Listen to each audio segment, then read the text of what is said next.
पहाड़ी के ऊपर जंगल से घिरा हुआ एक छोटा सा गांव था। उस गांव में ज्यादा लोग नहीं रहते थे क्योंकि वहाँ सुविधाएं कम थी और साथ साथ ठंड बहुत ज्यादा थी। और उसी गांव में कविता एक छोटा सा ढाबा चलाती थी। आइए बाबू, कविता के ढाबे पर आइए और गर्मा गर्म ऑमलेट खाइए। गांव के लोगों में कविता के ऑमलेट की चर्चे थे। गांव वाले कविता के ढाबे पर तंदूरी रोटी और ऑमलेट खाने जाते थे, लेकिन गांव में ज्यादा लोग नहीं थे, इसीलिए कविता की ज्यादा कमाई भी नहीं होती थी। उसका पति अपाहिज था और चल फिर नहीं सकता था और उसकी इकलौती बेटी को सांस फूलने की बीमारी थी। घर की सारी जिम्मेदारी कविता के ऊपर ही थी। वो अपनी बेटी को लेकर डॉक्टर के पास गई तो डॉक्टर ने साफ कह दिया, आपकी बेटी को कोई ऐसी वैसी बीमारी नहीं है, सांस फूलने की बीमारी है। इस बीमारी से बहुत लोग मर जाते हैं।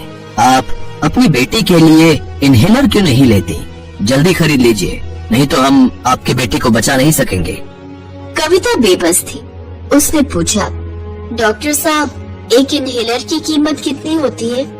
1000 रुपए, और महीने में 2 इनहेलर की जरूरत है आपकी बेटी को। बाप रे, महीने के 2000 रुपए कहाँ से लाऊंगी मैं इतने सारे पैसे? और आपकी सास को भी महंगी दवाइयों की जरूरत है। आपके पति को ऑपरेशन की जरूरत है। ऑपरेशन के बाद ही वो चल पाएंगे। ऑपरेशन के लिए पूरे 5 लाख रुपए की जरूरत होगी। ये सब सुनते हुए कविता रो पड़ी। मैं साधारण सा ढाबा चलाती हूँ डॉक्टर साहब, सिर्फ ऑमलेट और रोटी बेचती हूँ। मैं अकेले इतने सारे पैसों का जुगाड़ कैसे करूँगी? भगवान पर भरोसा रखिए कविता जी, वो कभी कभी ऐसे चमत्कार कर देते हैं कि उसके बारे में हमने कभी सोचा भी ना हो। बस भगवान पर ही कविता का भरोसा था और इसके लिए कविता को एक चमत्कार की जरूरत थी। वो अपनी बेटी को लेकर घर लौट गई और उसके पति ने कहा, क्या बोला डॉक्टर ने? वही घिसी पिटी बात बोली होगी। हाँ, वही, पैसों की जरूरत है। आपके पास कोई जमीन वगैरह नहीं है क्या? मैं क्या जमींदार दिखता हूँ तुझे? फालतू की बात करती है। बीमारी की वजह से कविता का पति चिड़चिड़ा हो गया था। बात बात पर गुस्सा हो जाता था और कविता पर ही चिल्ला देता था। उसकी सास भी काम नहीं कर पाती थी, इसीलिए ढाबे से लौटने के बाद कविता को ही घर का काम करना पड़ता था। बहू, बहुत जोर की भूख लगी है, कुछ खिला दे। हाँ माँ जी, लाई। कविता ने रोटी और ऑमलेट बना दिया और उसके पति ने खाने से इनकार कर दिया। ये तेरा ढाबा है क्या जो रोटी ऑमलेट खिला रही है? कुछ और खिला। जी खिलाती हूँ। कविता बहुत अच्छी थी। लोग चाहे उसे 1000 गाली क्यों न दे, वो चुप रहती थी। इस वजह से गांव के लोग भी उसे बहुत पसंद करते थे और कविता का जीवन इसी तरह दुख दर्द सहते हुए कट रहा था। ठंड का मौसम आ गया था और ठंड धीरे धीरे बढ़ रही थी। और एक दिन कविता ढाबे पर काम कर रही थी। इतने में स्कूल के 2 बच्चे दौड़ते हुए उसके पास आए। चाची जल्दी चलो, जल्दी चलो। कहाँ जाना है बेटा? स्कूल चलो चाची, पूजा बेहोश हो गई है। क्या? मेरी बेटी बेहोश हो गई? चल चल। कविता भी दौड़ती हुई उन बच्चों के साथ स्कूल पहुंच गई। उसने देखा पूजा आंख बंद करके पड़ी हुई है। उठ जा बेटी, उठ जा। क्या हुआ है तुझे? उठ जा। कुछ देर पानी का छींटा मारने के बाद पूजा को होश आया और उसके बाद डॉक्टर आए।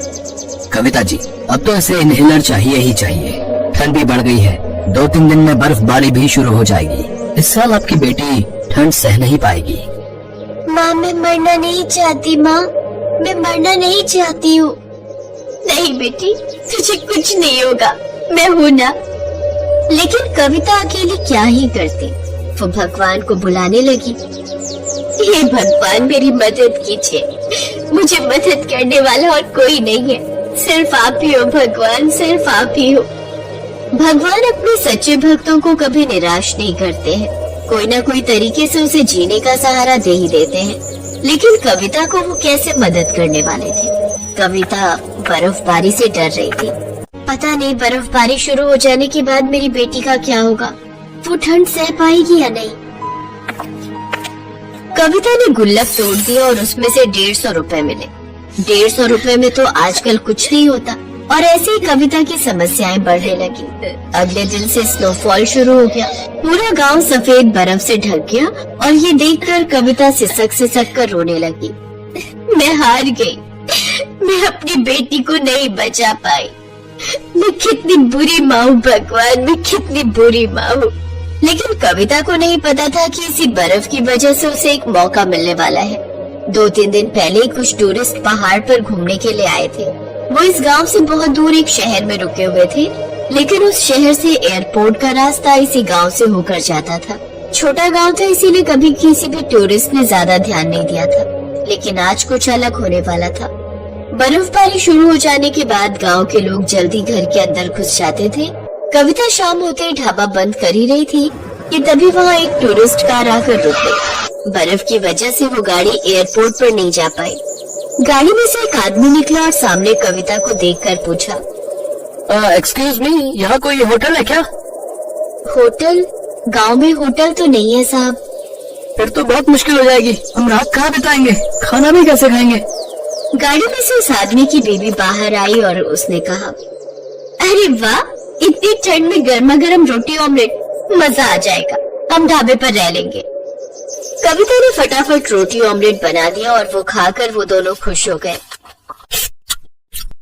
ऑमलेट तो वाकई बहुत बढ़िया है। हाँ, मैं अच्छा ऑमलेट बनाती हूँ। बहन जी, ठंड बहुत है, आपके ढाबे पर हीटर तो है ना? नहीं तो हम रहेंगे कैसे? हीटर? वो तो नहीं है।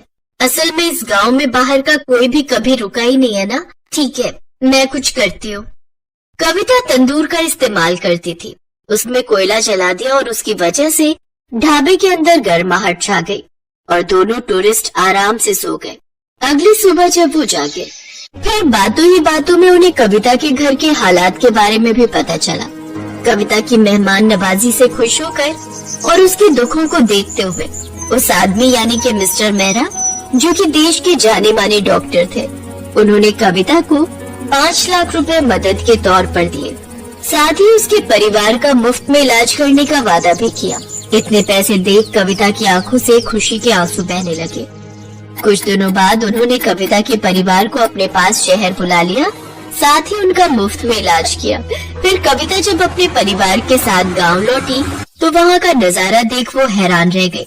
गांव में उसके ढाबे के पास टूरिस्ट की भीड़ लग गई। लोगों को घूमने की नई जगह मिल गई। अचानक से इतनी भीड़ देखकर कविता घबरा गई, लेकिन फिर तुरंत उसने अपने आप को संभाल लिया और ऑमलेट रोटी बनाने में लग गई। देखते ही देखते कविता के पास ग्राहकों की भीड़ लगनी शुरू हो गई। अब ग्राहक ज्यादा और जगह छोटी पड़ने लगी, इसलिए मल्होत्रा द्वारा दिए गए पैसों से कविता ने बड़ा होटल बना लिया और हर कमरे में हीटर लगा दिया। वो दिन पर दिन नोट छापते गए और काफी अमीर हो गए। और ऐसे ही ऑमलेट वाली कविता और उसके परिवार की जिंदगी पूरी तरह बदल गई। ये कहानी है माधोपुर गांव के अजय और पायल की। वैसे तो अजय के पास कहने को बहुत सारी जमीन है, लेकिन उसमें से आधे से ज्यादा गांव के सेठ के पास गिरवी रखी होती है। अपनी बची हुई जमीन पर खेती करके अजय और पायल बड़ी मुश्किल से अपना जीवन यापन कर पाते हैं। कुछ दिन तो ऐसे ही बीत जाते हैं। फिर एक बार गांव में भयंकर सूखा पड़ जाता है, जिस कारण अजय की जमीन पर एक भी अनाज नहीं उगता। इस बार फसल का एक दाना नहीं हुआ है। अब हम क्या करेंगे जी? क्या खाएंगे? ऐसे तो भूख से मर जाएंगे हम। मैं काम करता हूँ, सेठ से कुछ कर्ज उधार ले आता हूँ। पहले ही हमारे सर पर उनका इतना कर्जा है, अब मुझे और कर्जा नहीं चाहिए। मुझे तो लगता है हमारी सारी जिंदगी ब्याज भरने में ही निकल जाएगी। तो क्या करें? भूख से मर जाएं। मुझे भी इसके अलावा और कोई काम नहीं आता। मैं सोच रही हूँ क्यों ना हम शहर चलें और वहीं कुछ शुरुआत करें। लेकिन शहर जाने के लिए भी तो हमें कुछ पैसे चाहिए ना। मेरे पास सोने का मंगलसूत्र रखा है, हम उसी को बेचकर शहर चलते हैं। मंगलसूत्र को बेचकर मिले पैसों से वो दोनों शहर चले जाते हैं। शहर तो आ गए, लेकिन हम जाएंगे कहाँ? यहाँ तो हमारा कोई ठिकाना ही नहीं है। यही पास में मेरे मौसा मौसी रहते हैं, हम उन्हीं के घर चलते हैं। ऐसा कहकर पायल अजय के साथ अपनी मौसी के घर चली जाती है। मदन लाल, जो कि पायल का मौसा है, दरवाजा खोलता है और उन दोनों को देखकर हक्का बक्का रह जाता है और भारी मन से पायल से कहता है, अरे आज अचानक कैसे आना हुआ पायल बेटा? ना कोई खबर ना सोचना, सब खैरियत तो है ना? क्या बताऊं मौसा जी, इन दिनों हम किस मुश्किल घड़ी से गुजर रहे हैं। इतना कहते ही पायल अपनी सारी कहानी सुना देती है।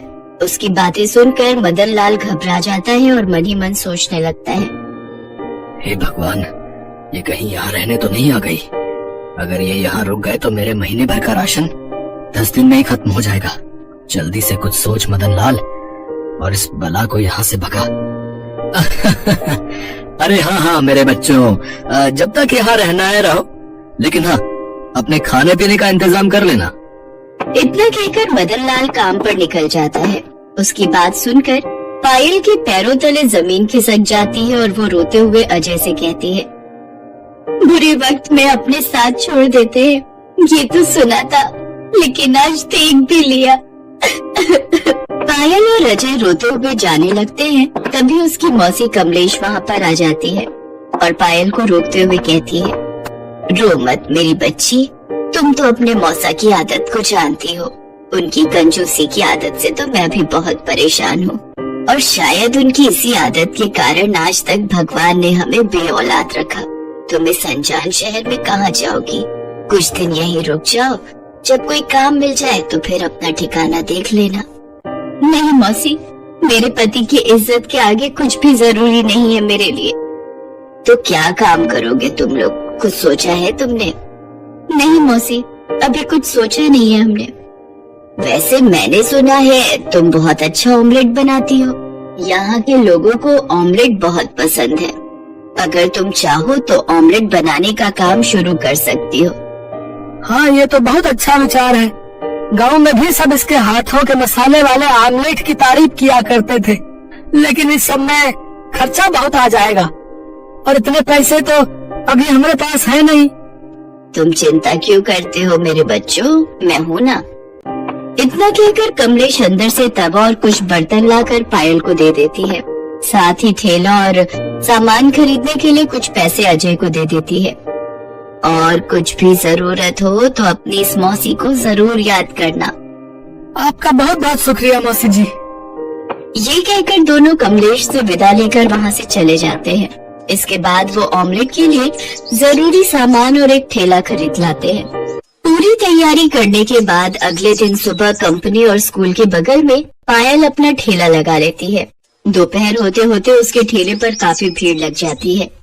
अगल बगल के स्कूल के बच्चे और कंपनी के लोग आकर उसका बनाया मसाले वाले ऑमलेट खाते हैं तो कहते हैं, भाई वाह, आज तक इतना बढ़िया ऑमलेट मैंने नहीं खाया। शाम होने तक उसके बनाए हुए सारे ऑमलेट बिक जाते हैं। अरे वाह, एक ही दिन में इतनी अच्छी कमाई होगी, मैंने सोचा न था। अब तुम देखना पायल, हम कुछ ही दिनों में इस शहर में बस जाएंगे। ये सब मौसी की बदौलत ही हुआ है। हम थोड़ा थोड़ा करके उनका दिया हुआ सारा पैसा लौटा देंगे। उस दिन की कमाई से वो किराए पर घर ले लेते हैं। अगले दिन फिर वो सुबह जल्दी उठकर सारे मसाले तैयार कर लेते हैं और ऑमलेट का ठेला लगा लेते हैं। उनके ऑमलेट अच्छे खासे बिक जाते हैं। उधर किचन में खड़ा मदन लाल जब अपना दूसरा तवा ढूंढता है तो वो उसे नहीं दिखता। तभी वो कमलेश से कहता है, भाग्यवान, हमारे तो 2 तवे थे ना, मुझे दूसरा तवा दिख नहीं रहा और भी बहुत सारा सामान गायब लग रहा है। मुझे क्या पता, यही कहीं होगा, ठीक से देखो। ये कहकर कमलेश पूजा करने चली जाती है। मौसी, हमारे बुरे वक्त में आपने हमें सहारा दिया। आपका ये एहसान मैं जिंदगी भर नहीं भूलूंगी। इसके बाद दोनों कमलेश से आशीर्वाद लेकर अपने काम पर लौट जाते हैं। चलो, आज से जो भी कमाई होगी वो हमारी बचत होगी। बिल्कुल सही कहा आपने। दिन पर दिन उनके काम में और ज्यादा बरकत होने लगती है। फिर एक दिन मदन लाल को उन पर शक होता है और वो उनके ठेले पर पहुंच जाता है। अरे, ये तवा तो मेरा है। तभी कहूँ, मेरा सामान कहाँ गायब हो गया? तुम लोग मेरे घर से मेरा सामान चुरा कर ले आए? नहीं नहीं मौसा जी, हमने कुछ नहीं चुराया। इसके बाद मदन लाल अपना तवा और उनके सारे पैसे लेकर चला जाता है। अब हम क्या करेंगे जी? वो तो सामान के साथ हमारे पैसे भी ले गए और इस अनजान शहर में तो हमें कोई उधारी भी नहीं देगा। एक सहारा था, वो भी छिन गया। दोनों सिर पकड़कर बैठ जाते हैं। तभी अजय कहता है, अब तुम यहीं ठहरो, मैं अभी आता हूँ। कुछ ही देर में अजय स्त्री के साथ वापस लौटता है। ये स्त्री मैंने लेके रखी थी। सोचा था धीरे धीरे मैं भी बगल में कपड़े इस्त्री करने का काम खोलूंगा। तुम ऐसा करो, इस पर ही ऑमलेट बनाना शुरू कर दो। इस पर ऑमलेट कैसे बनेंगे जी? जरूर बनेंगे, तुम एक बार कोशिश करके तो देखो। पायल स्त्री पर मसाले वाले ऑमलेट बनाने लगती है और स्त्री पर बने ऑमलेट का स्वाद चखने के लिए उसके यहाँ भीड़ लग जाती है। रोज के मुकाबले आज उनकी और भी अच्छी कमाई होने लगती है। स्त्री पर बने ऑमलेट के चर्चे दूर दूर तक होने लगते हैं। शहर भर में दोनों फेमस हो जाते हैं। एक दिन एक लड़का उनके स्त्री वाले ऑमलेट की वीडियो बना लेता है और YouTube पर अपलोड कर देता है। उनकी वीडियो देखकर एक बिजनेसमैन उनके ठेले पर आता है और ऑमलेट खाकर कहता है, वाह वाह, इतना टेस्टी ऑमलेट मैंने आज तक नहीं खाया। वाह वाह वाह, वाह वाह, इट्स जस्ट अमेजिंग। वैसे मेरे पास तुम्हारे लिए एक ऑफर है। क्या बात है, क्या तुम दोनों मेरे साथ काम करना चाहोगे? वाह वाह वाह। जी नहीं। अरे घबराओ नहीं, मैं तुम्हें ठगूंगा नहीं। मेरे कई शहरों में काफी रेस्टोरेंट्स हैं और मैं चाहता हूँ कि मैं इस शहर में भी अपनी एक ब्रांच खोलूं और उसकी शुरुआत में आपके बनाए स्त्री ऑमलेट से करना चाहता हूँ। और मेरे इस नए रेस्टोरेंट के मालिक तुम दोनों होगे, साथ ही तुम दोनों को ही सब संभालना होगा। बस मुझे 30% प्रॉफिट दे देना। फिर वो दोनों उस बिजनेसमैन का प्रपोजल एक्सेप्ट कर लेते हैं। कुछ महीनों में ही दोनों लाखों कमा लेते हैं। साथ ही गांव में और दूसरे शहरों में भी ब्रांच खोल देते हैं। देखते ही देखते वो काफी अमीर बन जाते हैं। जहाँ कमलेश उन दोनों की तरक्की देखकर खुश होती है, तो वहीं मदन लाल जल भुन जाता है।